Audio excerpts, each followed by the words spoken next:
গতকাল SSC 2025-এর result বের হয়েছে। কেউ সফল হয়েছে, কেউ বিফল।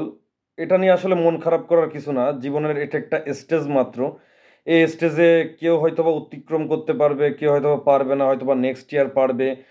আর এটা কোনো আসলে কোনো বিষয় না, কেননা জীবনের লক্ষ্য কিন্তু একটা না, অনেকের লক্ষ্য এক এক রকম। সো এই যে পরীক্ষায় পারেনি বলে তার জীবন শেষ, এটা আসলে ভুল ধারণা, এটা একদম ভুল ধারণা। তার জীবনের অন্য কিছু কোনো কিছু লক্ষ্য থাকতে পারে, বা সে আরো ভালো কিছুও করতে পারে ইন ফিউচার অনেক কিছু করতে পারে, সে তার দ্বারা অনেক কিছু করা সম্ভব। একটা মানুষ এই দুনিয়াতে এসছে, আল্লাহ অবশ্যই তাকে রিজিক দিয়ে পাঠিয়েছেন, অবশ্যই তার দ্বারা অনেক কিছু করা সম্ভব। শুধু যে মনে করেন লেখাপড়া করেই যে সামনের দিকে আগাবে তা তো না। লেখাপড়া করলে হয় কি, আপনার জ্ঞানটা অনেক বিস্তৃত হয়।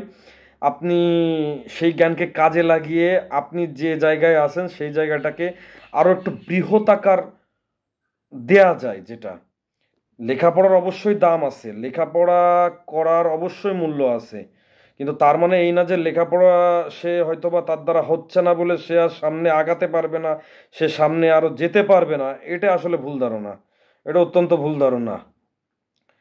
আহ, আর অনেক স্যার ম্যাডামও আছেন যারা হচ্ছে তাদের স্টুডেন্ট একটুই বিফল হলে আহ, অত্যন্ত কঠোর ভাষায় সমালোচনা করেন। এইগুলো করেন না প্লিজ, এইগুলো করেন না।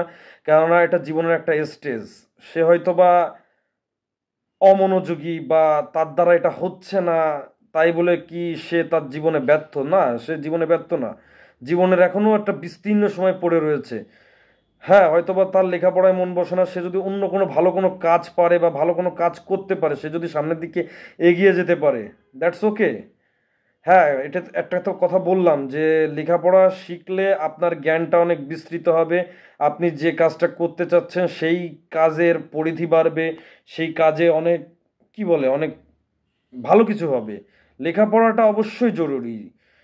আপনি যে কাজটা পারেন সে কাজটা করেন, কোনো সমস্যা নাই, কিন্তু সাথে যদি একটু লেখাপড়াটা একটু চালিয়ে যান, একটু জ্ঞানটা নেন। জ্ঞানটার দরকার আছে অবশ্যই। এটা কিন্তু বলতেছি না যে লেখাপড়ার দরকার নেই, কিন্তু এর মানে এই না যে লেখাপড়া না করতে পারলে তার জীবন শেষ। অনেক টিচাররা আছে কিন্তু এভাবে সমালোচনা করে যে হ্যাঁ দেখলাম তো, ওর দ্বারা কিছু হবে না। না, এটা ভুল কথা, তার দ্বারা অনেক কিছুই হতে পারে, অনেক কিছু হতে পারে। একটা মানুষের জীবন শুধু এটা দিয়ে পরিমাপ করা সম্ভব নয়। সুতরাং বিফল হয়েছেন বলে জীবনটা থেমে গেছে তা কিন্তু নয়। সামনের দিকে এগিয়ে চলুন, ইনশাল্লাহ ভালো কিছু হবে।